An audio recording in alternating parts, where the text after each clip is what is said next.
তাকাইলে জান্নাতি যুবকেরা পাগল হয়ে যাবে। সুবহানাল্লাহ।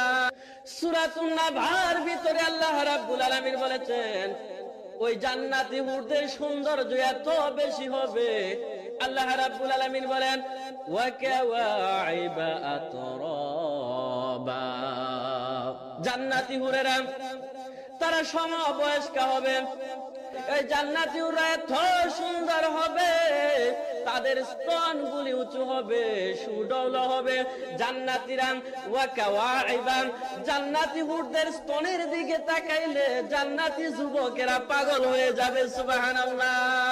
সম্মানিত ভাইয়েরা আমার, কাবুন, কাওয়াইবা শব্দটা কাবুন থেকে এসেছে।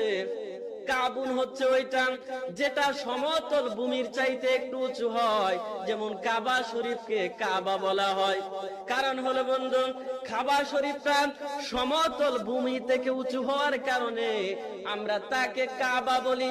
এই জন্য পায়ের গিরাকে আরবিতে কাবুন বলা হয়, কারণ শরীরের অন্য অংশ থেকে অংশটা উঁচু হওয়ার কারণে তাকে কাবুন বলা হয়। যেমন ওয়া আরজুলাকুম ইলাল কাবাইন। সম্মানিত ভাইরা আমার, কাবুন থেকে এসেছে কাইবাতুন শব্দের বহু বচন হচ্ছে কাওয়াইবা। আল্লাহ রাব্বুল আলামিন বলেছেন জান্নাতি হুরদের স্তনগুলা উঁচু হবে, সুদর্শন হবে, দেখতে মন চাইবে। কারণ হলো বন্ধু, আমরা দুনিয়ার জমিনের দিকে একটু লক্ষ্য করি।